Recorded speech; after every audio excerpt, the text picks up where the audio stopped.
क्या है, golden fraction. Golden fraction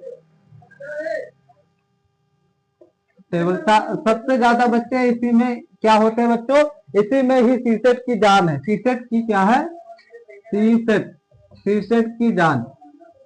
लोग समझ नहीं पाते हैं इनका मानना क्या है, क्योंकि एक सीसेट की जान होती है। हम इनको टेबल वाइज से देखेंगे कि इनका टेबल है हर एक पॉइंट वाइज, कैसे हम इसको समझ सकते हैं। इसको रात क्या करना है, इसको रट लो। क्या करना है, इसको रट लो। आप जो मैं इसको फ्रैक्शन का जो टेबल बना रहा हूं, आपको इसको रट लेना है। इसको क्या करना है, इसको बच्चों रट लेना है, रट लेना है।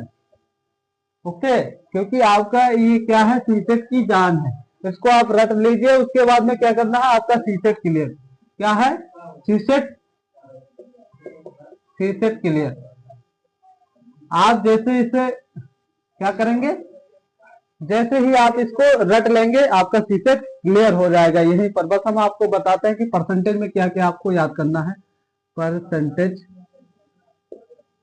परसेंटेज, परसेंटेज में हम लिखते हैं जैसे फ्रैक्शन, फ्रैक्शन, फ्रैक्शन। परसेंटेज का हम फ्रैक्शन निकालेंगे। जैसे हमें कहीं 50% निकालना है, कितना निकालना है बच्चों, 50% निकालना है, तो one half two, one half two यानी कि एक का आधा, यानी 100% में से हमें कितना निकालना है, 50% निकालना, तो वन हाफ ही होगा ना, तो वन हाफ निकालेंगे। अगर हमें कहीं भी आपको 25% निकालना हो, 25%, तो 25% निकालने के लिए हम क्या करें, 1/4, 1/4, क्योंकि एक का 4 हिस्सा, क्योंकि जो 100% होता है 100% का कितना हिस्सा हुआ, 25%।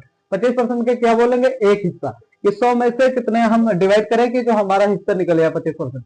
तो आप कहीं भी आपको 20% निकालना हो, 20% निकालना हो, ठीक है, तो 20% निकालने के आपको 5 करना पड़ेगा, क्योंकि 100 में से ही हमें क्या करना है, 20 × 5, 20 × 5 यानी 20×5 100। कितना निकालना हमें, 100 में से ही निकालना है, इसका परसेंटेज निकल आएगा जब से जब, क्योंकि हर एक टेबल का ही आपको परसेंटेज में भागीदारी होती है। आप सेकंडों में उसको परसेंटेज निकाल सकते हैं। जैसे आपको कहीं भी 10% का निकालना हो, 10%, 10% का निकालना हो, तो आप 1/10 करेंगे, क्योंकि 100 में से ही निकालना, तो 1/10वां हिस्सा आपका क्या होगा, 10% निकल आएगा। कहीं भी आपको 75% निकालना हो, आपको बहुत बड़ा दिक्कत पड़ेगा, क्योंकि जब आपको 75% निकालेंगे, तो 75% निकालने के लिए आपका एक 3/4 या आपका एक तिहाई हिस्सा ही जाएगा। अगर आपको कहीं 40% निकालना हो, 40% निकालने के लिए आप क्या करेंगे, 2/5 करेंगे, क्योंकि 2×5 आपका जो हो जाएगा 100%, 100%